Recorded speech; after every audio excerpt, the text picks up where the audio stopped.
Hey guys, welcome to Rosie's Dessert Spot. In this episode I'll be teaching you how to make this chocolate bar and how to cover it in a professional way. We'll start by making our filling. So I've got some dark chocolate buttons here and they're compound chocolate, adding in some heavy cream and making sure they're all completely coated.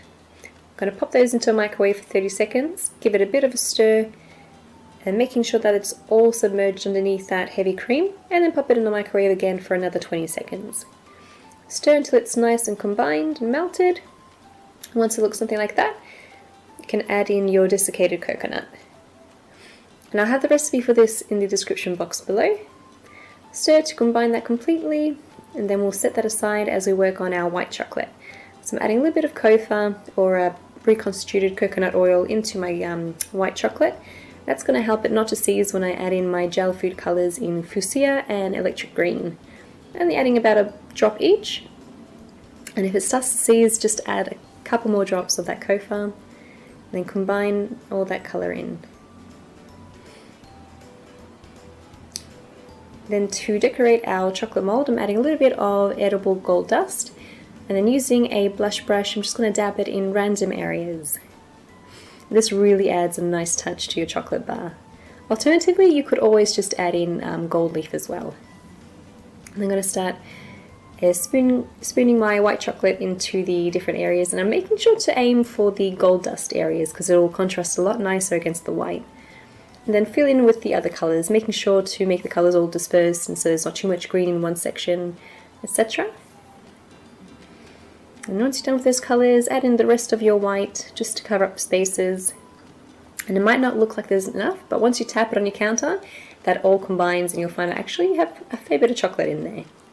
Moving it to the sides and above the sides, that's really important, so that it covers the whole of the mould, and then we'll clean up the sides later anyway, so you'll have a nice full neat mould. Then tip it upside down, tap it on the top side to remove all the excess chocolate, tap it again to flatten it out and also to remove any air bubbles, and then run over with your bench scraper. All that excess chocolate I'm going to put into a bowl and set aside for later. Then once that's nice and hard coming out of the fridge, you can pop in your filling. I added about 3 tablespoons of this filling into this bar.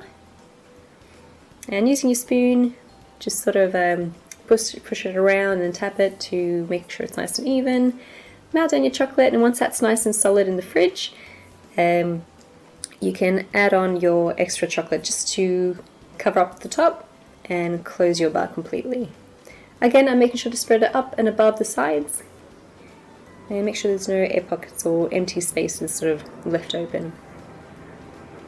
Using a bench scraper, scrape off all the excess again and return that into the fridge.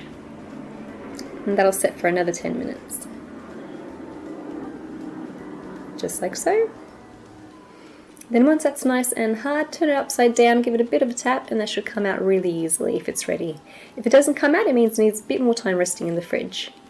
Using my little spatula here just to clean up the sides, I'm running it once or twice along the sides there, and it'll take away any flaky sort of excess chocolate on the sides. That way it's nice and neat.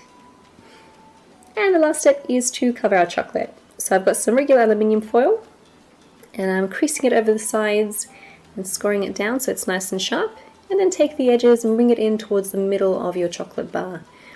Score the sides or crease them as well, that way it's nice and easy to lift and fold over the chocolate bar. And I'm doing it from the edges and pulling it up against the sides of the bar, and this makes for a much neater sort of kind of wrapping. You get a lot less creases this way.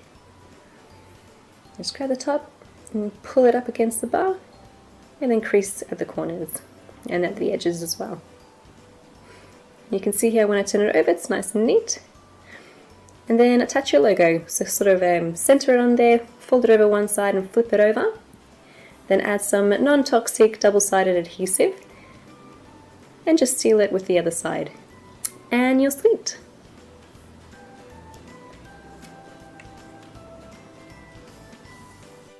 And that's how you make personalized chocolate bars. These go well as party favors at the end of a party to sort of put into someone's goodie bag, or probably just as is because it's a pretty big block. And the best thing about chocolate bars is that you can fill them with whatever you like. I mean, chocolate ganache and salted caramel go really well as well. Be inventive, maybe throw in some chili or something would look really would taste really nice too. And that's Tuesday's tutorial. Thanks guys for tuning in. I hope you enjoyed this really quick and easy video tutorial, and I will catch you next time.